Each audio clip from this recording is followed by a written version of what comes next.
อาจารย์วันชาติมอนเนาะรีบุกธรรมห้ามงัวโกนทางก้าวมวนงัวโกนเจ้าก้าวมวนหมอจุดไหมนะงัวโกนเจ้าก้าวมวนงัวโกนแกะก้าวมูลอันนี้คือตามอักษรเตี้ยนะใช่อักษรที่เราเขียนมาตั้งงัวโกนแกะก้าวมูลแต่ถ้าเรียกแบบภาษาพูดจะงัวก้าวมูลงัวก้าวมูลวันชาติมอนเยอะกาติป้าจะรอจะโกนเถอะเพนออ๋ออันนอกก็ที่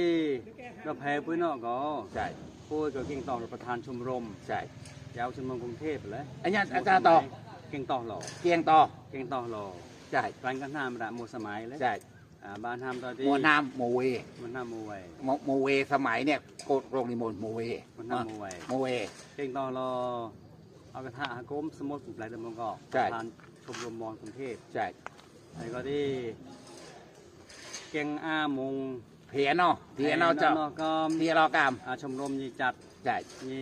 กล้นวันชาติแบบนอกเลยใช่มันกลางกันนายตอนที่ทำนอกก็ยีลงมาติอย่างนี้ก่อนเลยใช่ตั้งกล้นเราก็แผ่ไปนอกชมรมยีกล้นนอกก็ที่ปุ้ยก็ที่มือจอดทะลงเลยตั้งกระเลิงตอนที่ก็หนายใช่เยอะอาจารย์จะกาสอนโมจิโอ้ย่อล่างเราหน้านีโมนมัวแต่ชิกาทอยมหาลัยนุ่งลายไม่ประต้อมก็คือต่างหายก็ซ่อมก็ตัวหันในมองใช่หันในมองหันในจูในไส้ก็คือกลุ่มก็ต่อแพงว่าแพงเนาะก็ที่แต่ชิกาซ่อนมาฮับโปกอดต่อมองฮับโปกอดอาราก็ปรางมาฮับโปกอดต่อมองฮับโปกอดนูมุกามงัวหมนล่างนั้นลักก็ที่ห้ามอารีเซมกันเยอะลักก่อน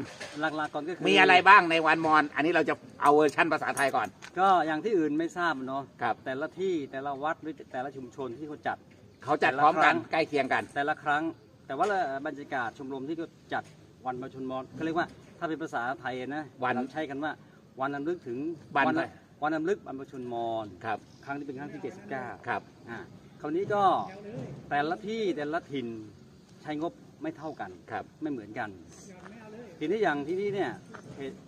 ก็อาจจะฟังดูแล้วคือมันเยอะมากเนาะสำหรับพระอาจารย์หรืออาตมาภาพเองก็ถือว่าเยอะ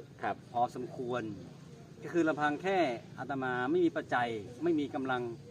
แค่เงินแสนก็ยากมากแล้วแต่คราวนี้เนี่ยคิดว่าในเมื่อเราจัดงานเพื่อส่วนรวมนะในเรื่องของชาติพันธุ์เนี่ยส่วนหนึ่งก็คือพี่น้องชาวมอญเมืองมอญก็ดีมอญเมืองไทยก็ตามเนี่ยคงจะช่วยด้วยรวมถึงหน่วยงานที่เกี่ยวข้องทางราชการนะเนาะมาสนับสนุนเห็นความสำคัญ